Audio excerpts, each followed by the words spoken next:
bring in CBS News Chief White House correspondent Nancy Cordes. She is live right outside where that meeting happened there at the White House. Nancy, have you ever seen anything like this before in your many years of reporting at the White House? Liz, I was trying to go back and think if I had ever seen a scene like this with a foreign leader. I couldn't recall one. One instance that comes to mind is during his first term, President Trump got into a very heated exchange right there in the Oval Office, very similar setup. That was with Democratic leaders, with Nancy Pelosi, with Chuck Schumer.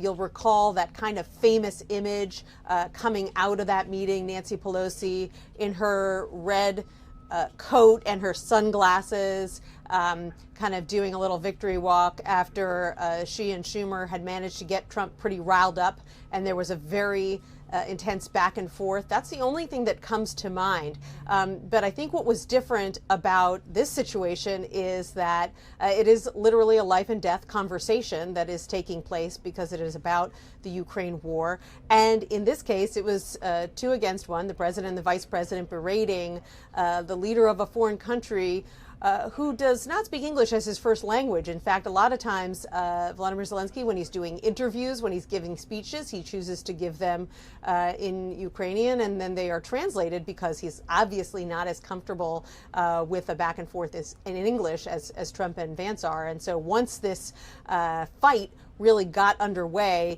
you could tell that it was difficult for him to get a word in edgewise and to make the points that he wanted to make. The White House is celebrating this moment.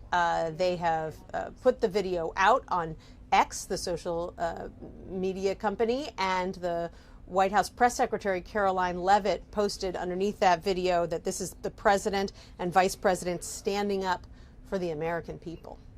So let's talk a little bit about why President Zelenskyy was at the White House in the first place. He was supposed to sign this rare earth minerals deal and then potentially talk a path to peace with Russia.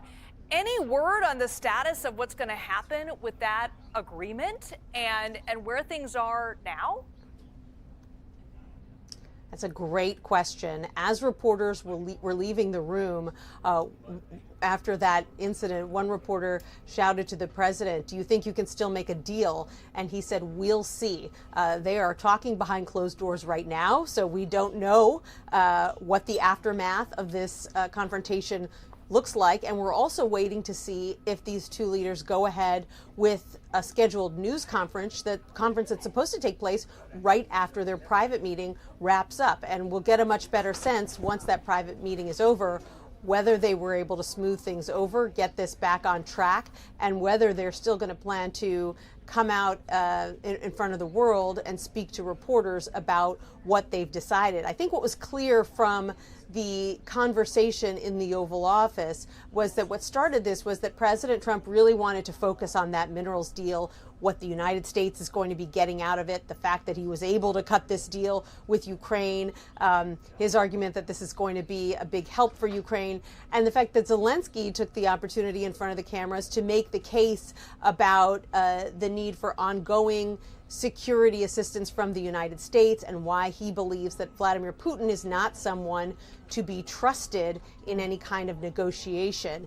And that is what kind of set both Trump and Vice President Vance off and led to Vance basically saying that Zelenskyy was being ungrateful and hadn't said thank you once for all the assistance that he has gotten.